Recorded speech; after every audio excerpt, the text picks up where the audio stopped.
Hello everyone, this is Ben from Next Level Games 360 and welcome to a new little mini-series what I'm going to be doing every week. Now this is going to be me going through my Xbox One games and giving you guys the pros and cons of them every week. So every week I'm going to be doing a different game and it's going to be kind of like a review, so to help you guys kind of decide whether you want the game or not. If you can't think of whether you want it or not, maybe it can help you.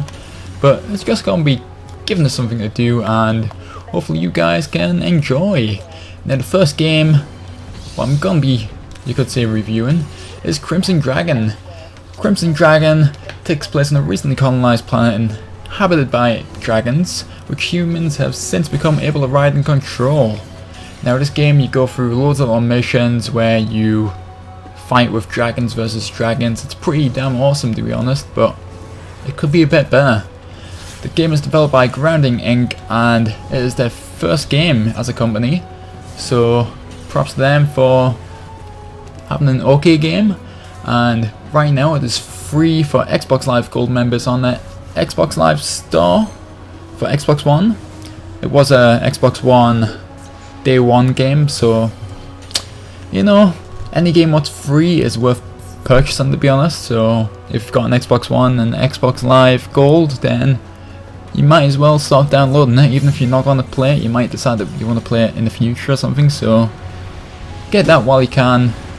It's one of the free games for August. But now I will go through bits of the gameplay. The gameplay was meant to be featured just for Kinect at first, but has been made controller compatible with some optional Kinect features. It's kind of hard using controller to be honest. It really makes us wonder what it would have been like if it was just Kinect, because that could actually be a bit easier. It's a bit awkward and hard to get it used to at first, but the gameplay isn't that good to be honest. The aim is to go through countless levels, defeating a lot of species of dragon, which is pretty good looking, like visually impressive. And I'm saying visually impressive, it's got good like sights for being like a different planet and it looks pretty, but the graphics are really not current gen. It might be a bit last gen like Xbox 360 standard, but it's still pretty nonetheless. After each mission you complete, you will get a grade based on how well you've done the level. So let's say if you've done really good in the level, you'd get an A and such. And in the level there is also multiple challenges you can choose to complete. You don't have to, this is completely optional, but if you do, you'll get a points bonus what will add up to the grade, and also after every level you will get experience for your dragon and your person. So if you get a certain amount of experience, your dragon will level up, and once your dragon gets to level 10 you have the option to evolve the dragon, where it starts from level 1 but is a better dragon, and its attributes will go up with every level gain. Outside of the game there's not really much to it. There's a multiplayer what I haven't touched yet. I really don't feel like touching either. I think the single player is enough for me for this game. It's not the most entertaining game, it's kind of boring, but it's kind of fun as well. Like once you get used to it you can play for a few hours and even get like 500 game score in a few hours, which is good for achievement hunters such as myself. Yeah, there's not much else to the game other than when you're not playing the mission you can purchase stuff with real money and credits you get in the game. So you get a few credits after each mission, which allows you to buy dragons and item packs and regenerations and stuff like that. But if you can't be bothered to buy with credits and wait do loads of missions to gain credits, you can also purchase with microtransactions, which is real money, but I'm not going to do that. I don't like games when they do that, but it's good that you can actually play the game without using any microtransactions, especially when it's a free game.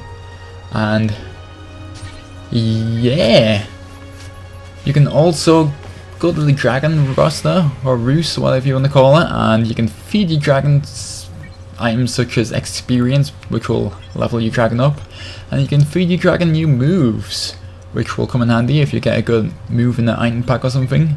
Or sometimes you get new moves and XP cards when you complete missions sometimes. I'm not too sure on that, but that's pretty much it about the game.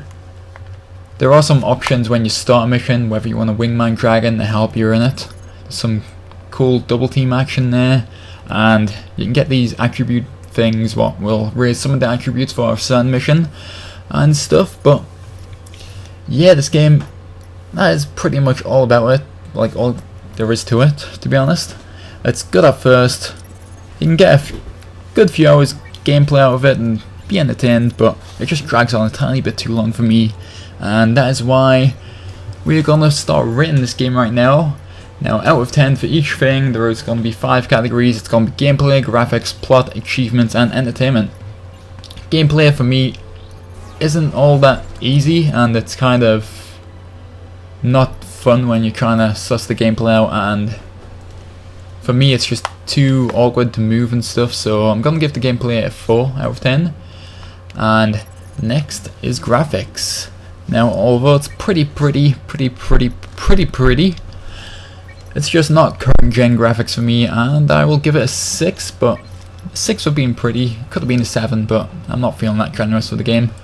The plot was kind of boring for me. Maybe it was just because I wanted to get the achievements and move on, but I skipped through all the in between mission kind of things where guys talk and stuff, so that wasn't really entertaining for me. I skipped through it, so I'm going to give the plot a 5. I'm sure it was interesting, but maybe it's just my fault for not listening.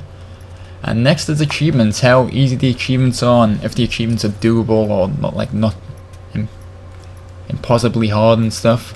Achievements are quite easy to get, to be honest.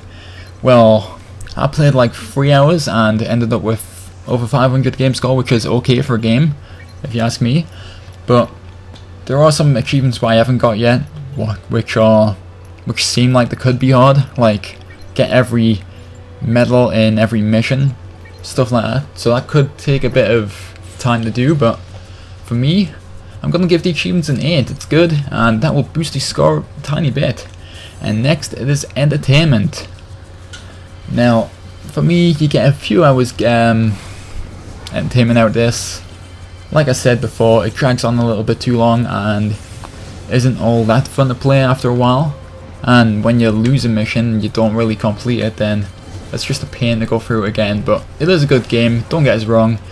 I am pointing out all the bad bits, but it is really fun at first, and you might enjoy it a lot, especially when it's free. So if you have got an Xbox One, you should definitely download this game and give it a try for yourself, and let us know what you think of the game in the comment below.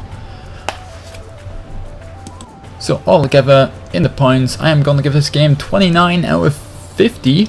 Let me know what you think of this game in the comment below if you have played this game, and be sure to download it if you have got an Xbox One. It finishes the end of August, so yeah, I've only got a couple of weeks left to download it, to be honest, so you might as well do it. It's free. But for now, this is it for the first video of this mini-series. Let us know what you think of this, and it's just a little cool idea which I can upload every week and stuff to help, like, I don't know, might be fun, I'm not sure. Tell us what you think in the comment. I'm done with this video right now, so see you all next time. Goodbye.